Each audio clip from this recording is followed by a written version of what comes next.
ભોજલા અહીંથી ખરીદે છે, એમાં ના નહીં. અહીંયા આપણે અહીંયા હોય ને ત્યારે આમ એક રીંગણે છે ને આમ 20 ફૂટ ઊંચો ઉડાડી દે ને એવો આખલો હોય. વાં જાય તો ખસીકરણ થઈ જાય, ઉખલાવતા નથી, બળદ થઈ જાય બળદ. જે ખાતર મંત્રી હોય અને ખાતર ખાઈ જતો હોય તો એને સવાલ તો પૂછવો પડે કે ખાતર ખાઈ જતા હતા ત્યારે તમે મૌન કેમ રહ્યા? ભાજપના આગેવાનો ગામમાં આવે ત્યારે ખેડૂત તરીકે જઈને પૂછવું એ ફરજ છે કે અમારો પાક વીમો જ્યારે ખાઈ જતા હતા, ચોરી જતા હતા, ચાલી જતા હતા ત્યારે મંત્રી શ્રી આપે લોકસભામાં એક પ્રશ્ન પૂછ્યો હોય તો એ જાહેર કરો. 5 વર્ષનો હિસાબ 2012 પેલા જે લોકો માંગતા હતા એને કઈ 5 દિવસનો તો હિસાબ આપો. એકે ભરતી મેળો હાલતો નથી, એક જ ભરતી મેળો હાલે છે. કયો? વંડી ઠેકાડીને ભાજપનું ભરતી વધવાના નથી. કહ્યું તું નતું કહ્યું? અને એના કયા પછી 10મા જ દિવસે ખાતરના ભાવ વધી. આપણે આ ખાતરમાં તમને યાદ હોય તો ખાતરમાં ખાતર પડ્યું હતું, ખબર છે?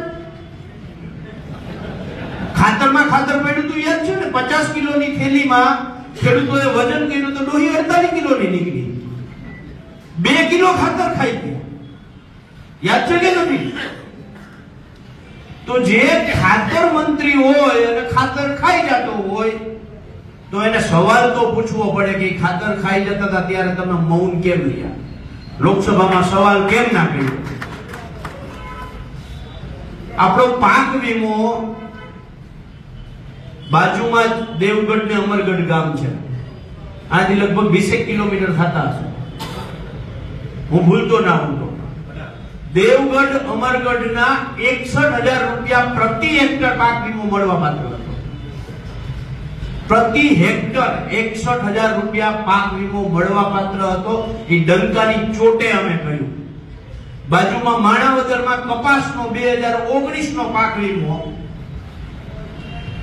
1 હેક્ટરે 78,000 રૂપિયા મળવા પાત્ર હતો. રાજુભાઈ કરપડા, રતનસિંહ ડોડિયા અને સાગરભાઈ રબારીએ પ્રેસ કોન્ફરન્સ કરીને અમદાવાદમાંથી કહ્યું.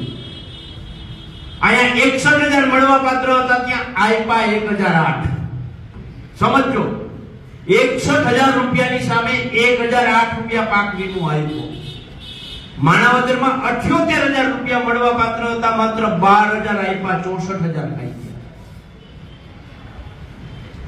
તો આ જ્યારે ભાજપના આગેવાનો ગામમાં આવે ત્યારે ખેડૂત તરીકે જઈને પૂછવું એ ફરજ છે કે અમારો પાક વીમો જ્યારે ખાઈ જતા હતા, ચોરી જતા હતા, ચાલી જતા હતા ત્યારે મંત્રી શ્રી આપે લોકસભામાં એક પ્રશ્ન પૂછ્યો હોય તો એ જાહેર કરો. પૂછવું જોઈએ કે ના પૂછવું જોઈએ? આપણે એને એટલા માટે પૂછવું જોઈએ કે જેને જવાબદારી આપણે એના માટે આપી છે. આપણે એને એમ કહેવાય કે મારી એક દિવસ વખેડું લેવા આવજે, એ જવાબદારી તો આપણે નથી દીધી.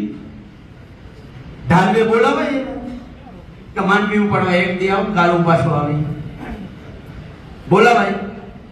આપણે એને જવાબદારી સંસદીય મત વિસ્તારના લોકોએ મત આપીને જવાબદારી આપી છે કે અમારા હકોનું તમે રક્ષણ કરો. જ્યારે જે જવાબદારી આપી છે એ જવાબદારી જો નિભાવતા ન હોય તો લોકશાહીમાં 5 વર્ષે મોકો આવે છે ત્યારે રામનું નામ લઈ અને ઠેકી પડજો, લલિતભાઈ જીતાડજો.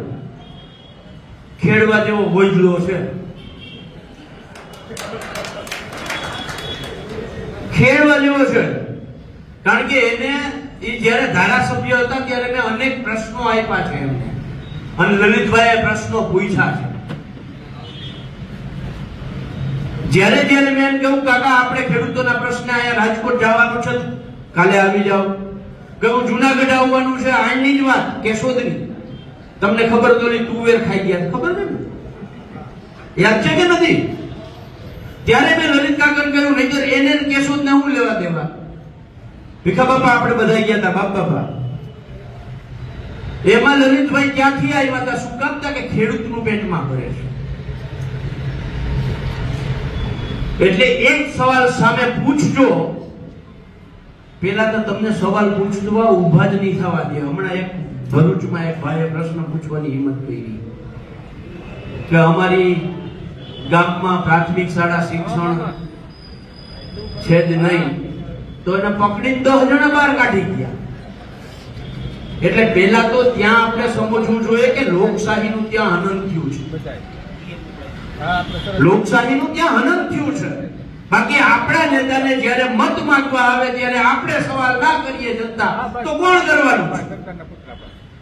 5 વર્ષનો હિસાબ 2012 પહેલા જે લોકો માંગતા હતા એને કઈ 5 દિવસનો તો હિસાબ આપો. જે લોકો સ્વિસ બેંકના ડેટા કાળા નાણાંના ડેટા લઈ આવવાની વાત કરતા હતા એસબીઆઈ ના ડેટા જ દઈ દીધા. યાદ છે ને 2012 પહેલા કહ્યું હતું મારા જેવા તો 3-4 ઘરના સભ્યો હતા આટલા ખાતા ખોલાવી લીધા. દરેકમાં 15-15 લાખ આવશે.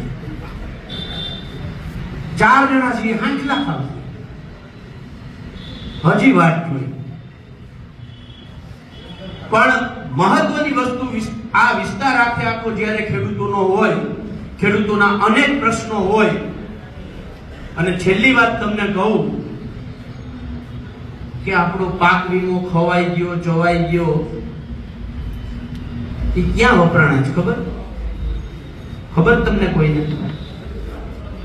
કારણ કે ભરતીની તો વાત કરતા નથી, ત્યાં ભરતી મેળો થતો નથી. મિલિટરીમાં અગ્નિવીરના નામે યુવાનોને છેતરવાની એ ભરતી માત્ર ન્યાય ભરતી મેળો થતો નથી. પોલીસની ભરતી કરતા નથી, મામલતદાર, ટીડીઓ, ક્લાસ 1 2 અધિકારીની કરતા નથી. એકે ભરતી મેળો હાલતો નથી. એક જ ભરતી મેળો હાલે છે. કયો? વંડી ઠેકાડીને ભાજપનો ભરતી મેળો. આ પાક વીમાના પૈસા છે ને બધા યાદ ગયા છે. ભોજલા અહીંથી ખરીદે છે એમાં બળદ થઈ જાય છે. ભોજલા અહીંથી ખરીદે છે એમાં ના નહીં. અહીંયા આપણે અહીંયા હોય ને ત્યારે આમ એક રીંગણે છે ને આમ 20 ફૂટ ઊંચો ઉડાડી દે ને એવો આખલો હોય. વાં જાય તો ખસીકરણ થઈ જાય, ઉખલાવતા નથી. બળદ થઈ જાય બળદ. એનો ભાવ નક્કી થાય છે. હમણાં બાજુની વિધાનસભામાં એક ભાઈ હમણાં ટપીને ગયા, ખબર ભાઈ એનો ભાવ નક્કી થયો છે. અને એ ભાવના પૈસા આપણા પાક વીમાના જે ચોરી ગયા, લૂંટી ગયા, એમાંથી ચૂકવાય છે. આવું ખાલી ખેડૂતોનો પાક વીમાની જ વાત નથી. એવી જ રીતે દરેક લોકો, જે નાગરિક જે વ્યવસાય આને જોડાયેલો છે, ખેડૂતો અત્યારે ભરતભાઈ ટાઈમ છે ને 2-5 મિનિટનો, તો હું એક વાત કહું છું.